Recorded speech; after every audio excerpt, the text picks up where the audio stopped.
I'd like to invite Dr. Rachid Benlamri to provide us with some insightful opening remarks as well. Dr. Rachid, please.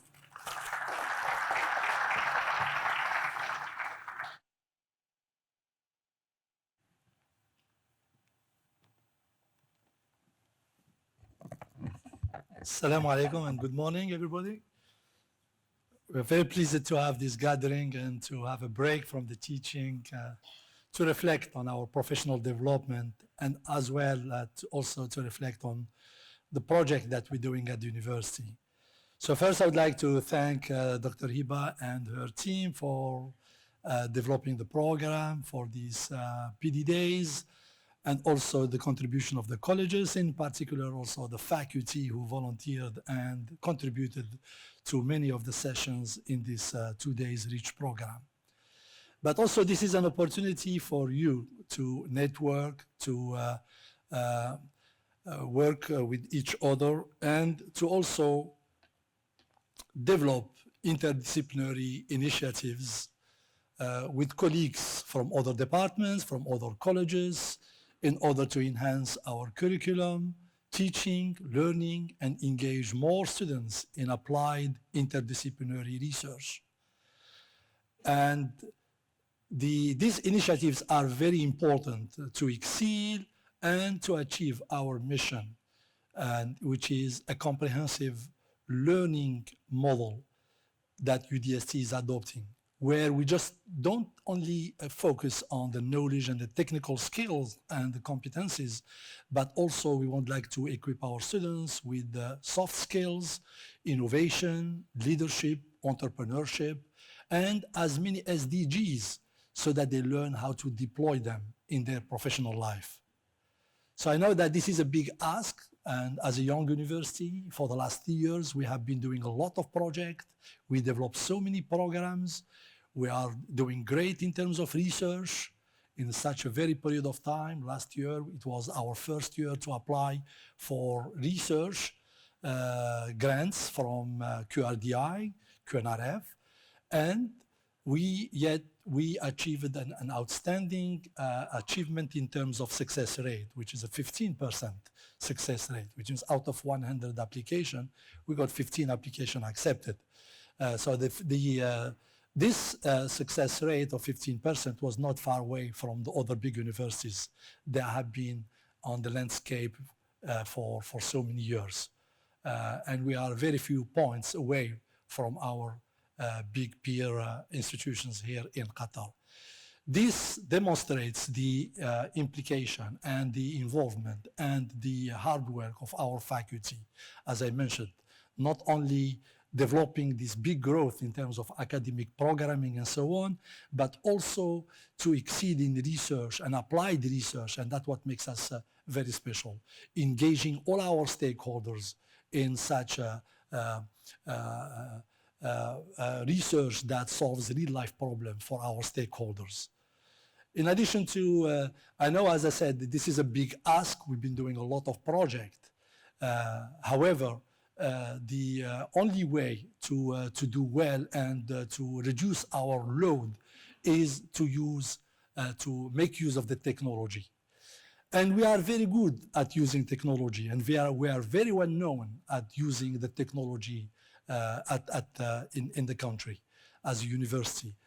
And technology is deployed everywhere in our labs, in the campus, and also deployed in the way we connect with our stakeholders.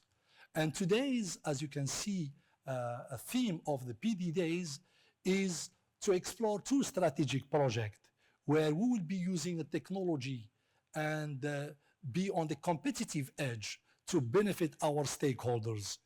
And as Dr. Salim mentioned earlier, through MOOCs and micro-credentials, we will be able to provide our students with additional learning resources to augment their learning, and also to explore new ways to reach our community and to provide our stakeholders with micro-credentials that allow their workforce to get them the upskilling and reskilling they need in order to address the challenges of this century.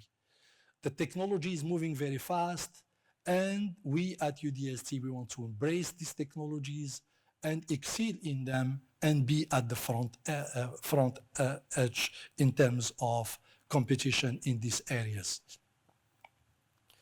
I will just take you through, we invited a number of experts to explore these two technologies and to these strategic initiatives for the university. And also I know that there are many our faculty who are also expert in these areas, and we would like to learn from you and to encourage you to get involved in this big project. Dr. Hiba is leading a task force where we are working on developing our model for micro-credentials and to be on the market soon with a number of offerings. So these are just for those who are not familiar with MOOCs and micro-credentials. And these are the very basic definitions. In fact, massive open online courses are online courses that are designed to be open to anyone who have access to the internet.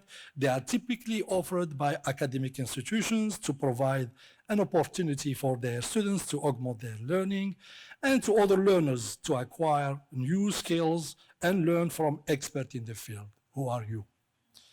MOOCs are often free or offered at low cost and typically include a lot of multimedia resources. However, micro-credentials are certifications or badges, we call them electronic badges, that demonstrate the acquisition of a set of skills or knowledge in a particular subject area. They are smaller than traditional degree or certifications and are often more focused on a narrow skill set or topic, or they are stackable, and by giving them incrementally to our learners, then we will upskill them, reskill them, provide them with a new set of knowledge in areas that are related to their profession.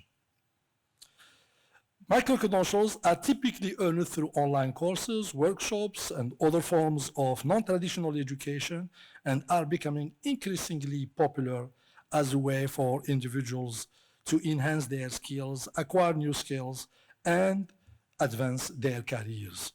And in this project, we engaged one of the leading company, Coursera, and we have with us today Mr. Pedro Mora, who is the representing director of partnerships of Coursera. He will be with us, and he will participate in a number of sessions that we are doing today and panel discussions, along with other experts who are also very well known for their work in micro-credentials, who will be sharing with us their experience.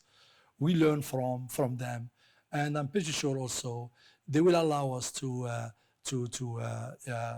advance the work of our committee, the task force that we put to develop this project for us. Why we are jumping onto these two big projects? Overall, MOOCs offer universities a way to expand their education offerings, reach new audiences, and stay at the forefront of hybrid online education trends. Even in terms of resources, we have limited human resources, and we cannot keep delivering all our courses the traditional way in person. We can innovate and develop smart content that we can put on MOOCs, and we can develop it and deliver through micro-credentials, and even to our community, to our students. Most of our certification that we aim to provide our students with, the professional certifications, that sometimes we don't have the time and we don't have the courses, that we cannot have additional courses to focus on such a very big set of professional certification that we would like to equip our students, that sets them apart and be competitive in their workforce. This can be delivered through MOOCs and through micro-credentials, in addition to our community. So they increase the reach, as I mentioned earlier, the branding of the university, Offering high-quality MOOCs can enhance the university reputation and brand by showcasing its expertise, which is your expertise, and commitment to education. Lifelong learning will be providing, MOOCs will provide a platform for lifelong learning for our students to continue their education, and to our alumni and the forward workforce of our stakeholders to excel and enhance and upskill and reskill. Research also. Some universities use MOOCs as a platform for conducting research on teaching methods, learning outcomes, and student engagement in online education. It could be used and it will be used by the university as a revenue generation. While many MOOCs are free, some universities are paid, offer paid certificate or credentials for completing a course, which can generate revenue for the institution. And as Dr. Sal mentioned earlier, just yesterday we met with a big player in the financial sector, and they are asking us to develop a stack of credentials for them to engage not only their workforce, but also all the financial sector workforce of Qatar, being part of the Qatar Central Bank. And this is just an example of an opportunity. CPE will be jumping on this and will be working with the academics to provide a lot of micro-credentials to our community.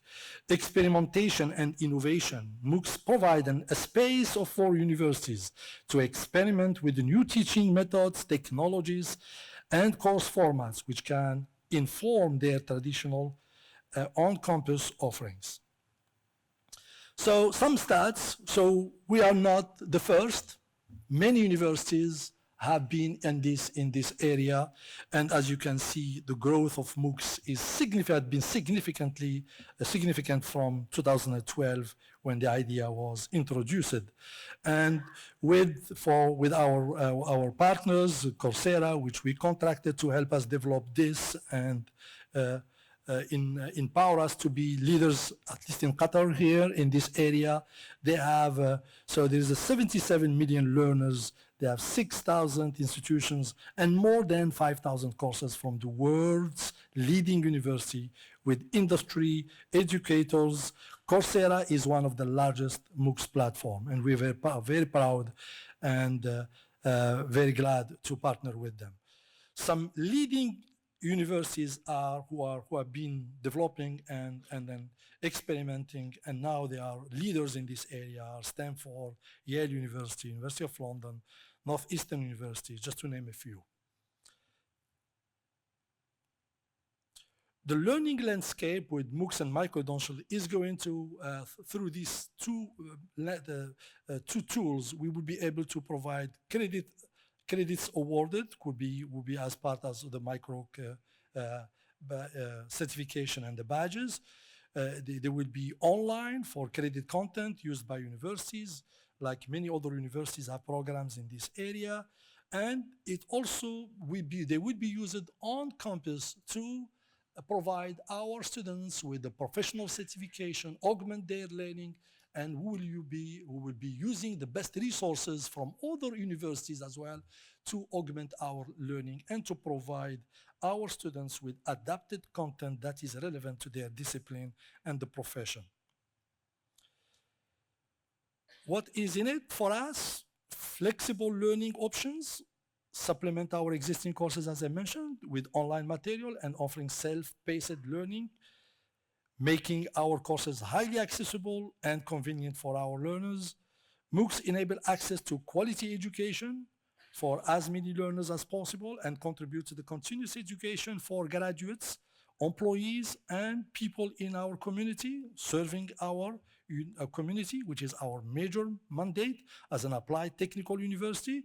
MOOCs are becoming increasingly popular in universities as a way to extend learning opportunity beyond the traditional classroom, as I mentioned.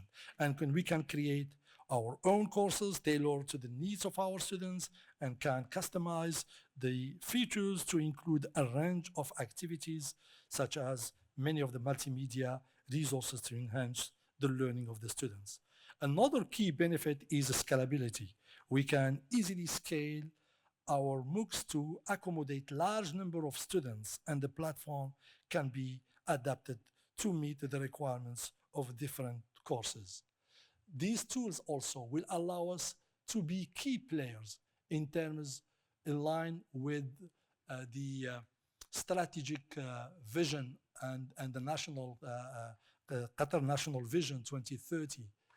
We are providing the least developed countries with a lot of support, not only in mediation and helping many of these countries, but also the UN house that has been recently created, and UNESCO, UNIVOC, ILO, and many other organizations, UNDP, approached us in earlier to work with us in order to provide some of the online resources to students in least developed countries.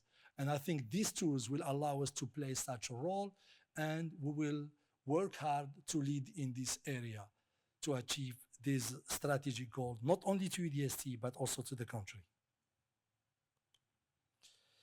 More on micro-credentials. MOOCs follow a micro-credential approach in their offering. We can incorporate some learning assets into our micro-credential programs that we will be offering. UDST will be providing certifications that are smaller in scope and duration than traditional learning, but will be very, very strategic and for in-demand subject for our partners. Typically, these micro-credentials offer pathways to other academic qualifications such as the bachelor's and master's degree that we are offering. And currently we are working on micro-credentials framework, including a policy on using hybrid and online education. And we'll be hosting tomorrow a guest speaker from the Minister of Education and Higher Education. He will update us on the most recent development in terms of regulations and policies and the project that they are in the process of developing around online and hybrid education. And we want to lead and be proactive and create the first initiatives in this area. Thank you very much. This is my time.